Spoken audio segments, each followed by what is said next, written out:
Mas, apa sih makna hakikat dari inna sholati wa nusuki wa mayahya wa mamati lillahi rabbil alamin? Oke.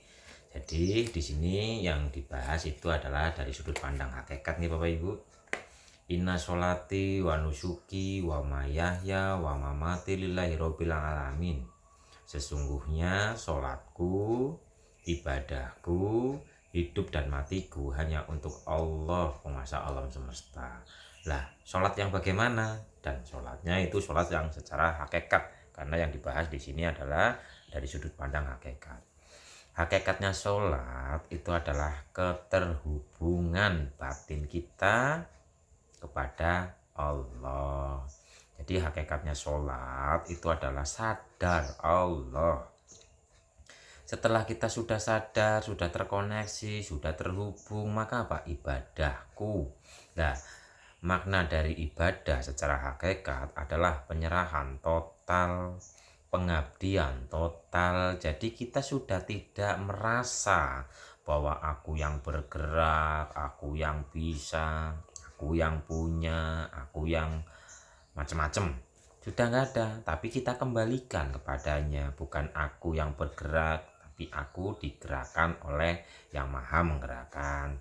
Bukan aku yang bisa, tapi aku dibisahkan oleh yang maha bisa. Lah, itu sholat secara hakikat. Jadi sholat secara hakikat itu adalah kesadaran hati. Kesadaran hati, keterkoneksian. Di saat hati kita sudah sadar, maka akan ibadah. Ibadahku, ibadah adalah penyerahan. Nah, penyerahan itu tadi, kalau kita sudah sadar, kita tidak akan merasa bahwa kita yang bisa bergerak, tapi kita sudah mengembalikan, sudah menyerahkan totalitas. Bukan aku, tapi aku digerakkan gitu loh.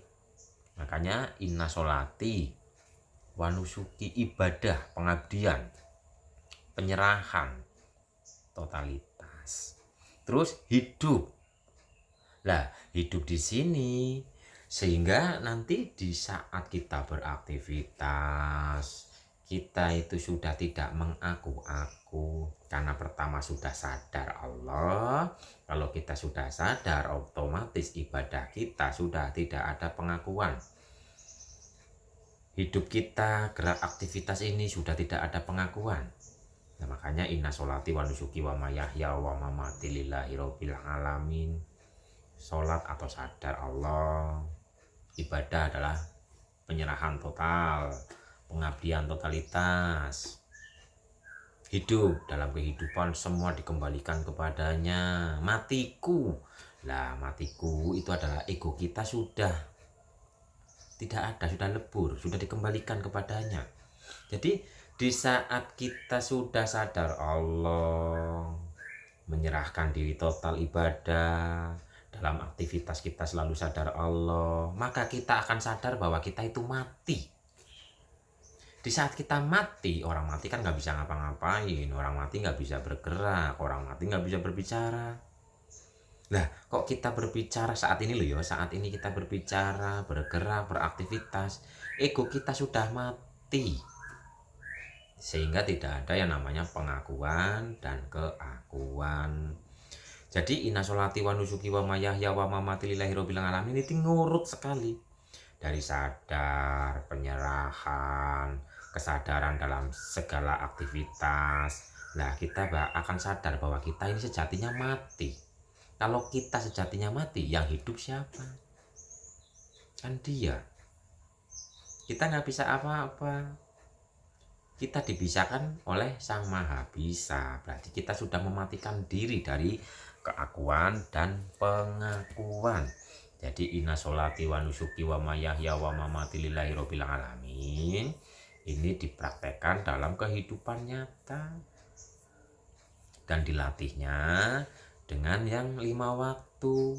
Untuk apa? Untuk penyelarasan empat anasir, penyelarasan 4 nafsu.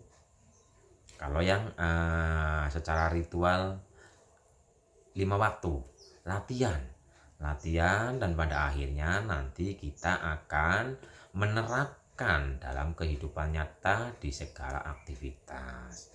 Kita selalu terkoneksi dengan Tuhan kita, kita selalu sadar Allah. Ini sholat yang sejati. Secara hakikat sholat yang sejati itu adalah selalu sadar Allah dalam kehidupan sehari-hari, dalam kehidupan nyata ini. Jadi inna sholati wa nusuki wa mayahya wa mamati lillahi rabbil alamin, terapkan dalam kehidupan realita, dalam kehidupan nyata, sehingga tidak ada pengakuan. Karena sudah menyerahkan, apapun akan menjadi ibadah di saat kita sudah menyerahkan. Makanya kerja yo ibadah, tidur yo ibadah, makan yo ibadah, asal batin kita menyerahkan, mengembalikan totalitas kepadanya. Bahkan makan saja kita nggak bisa. Kita makan saja nggak bisa Bapak Ibu, kita nggak punya daya. Bukankah la haula wala quwata illa billahil aliyil azim. Kita nggak punya daya, daya ini mendapatkan pertolongan darinya. Jangankan makan, untuk mengedipkan mata, untuk berbicara, untuk bergerak, kita nggak punya daya. Nah, asal hati kita selalu menyerahkan, selalu terkoneksi kepada Tuhan kita, maka itulah yang disebut dengan sholat secara hakikat. Selalu terkoneksi, selalu terhubung dengan Sang Maha, selalu sadar Allah.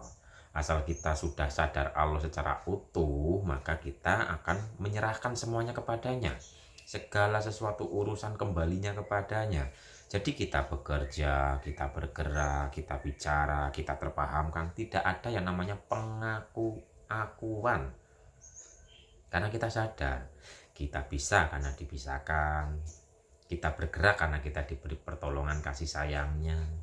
Sehingga nanti hidupnya hanya untuk Dia, pengabdian totalitas, mengikuti kehendaknya gitu loh. Terus matiku hanya untuk Allah. Jadi matinya ego, apalagi matinya pengaku-akuan, kita itu sadar bahwa kita itu nggak bisa apa-apa gitu loh. Kalau kita merasa kita masih bisa, saya belajar, karena belajar saya jadi pinter lah, tanpa terkoneksi kepadanya ya jadi egonya yang hidup. Makanya matiku hanya untuk Allah. Jadi egonya itu sudah tenggelam, melemah, tenggelam, dan semua totalitas kembalinya kepada Dia. Jadi inna sholati wa nusuki wa mayahya wa mamati lillahi rabbil alamin, itu dalam dalam aktivitas nyata ya Bapak Ibu. Intinya di kesadarannya, di kesadaran keterkoneksian kepada Dia. Kalau kita sudah sadar utuh, sadar penuh terkoneksi dengan Dia, otomatis ibadah, hidup, mati ya semua hanya untuk Dia, bukan untuk kepentingan ego. Tapi kita totalitas dalam pengabdian. Kita menerima hidup ini dengan lapang dada, dengan ikhlas, positif maupun negatif. Kita terima dalam artian gini, negatif.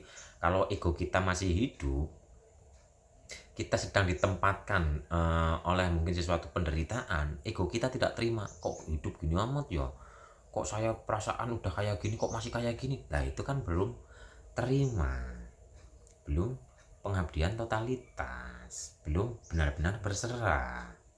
Jadi serahkan semuanya, matikan ego kita sehingga kita sadar bahwa diri kita mati sak durung mati. Sejatinya mati iku urip. Keakuannya itu mati, kesadarannya itu hidup. Jadi semua totalitas untuknya. Itu ya Bapak Ibu yang dimaksud inna sholati wa nusuki wa mayahya wa mamati lillahi rabbil alamin.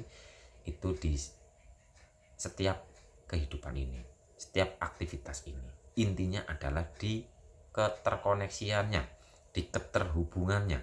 Kalau kita sudah terhubung, otomatis kita akan mengabdi totalitas, berserah totalitas. Ibadah apapun akan dikatakan ibadah asal hati selalu menyerahkan semuanya kepadanya, hati selalu terkoneksi kepadanya, maka kita akan hidup dalam kehidupan gitu loh. Urip iku urup dan sebagainya gitu Bapak Ibu.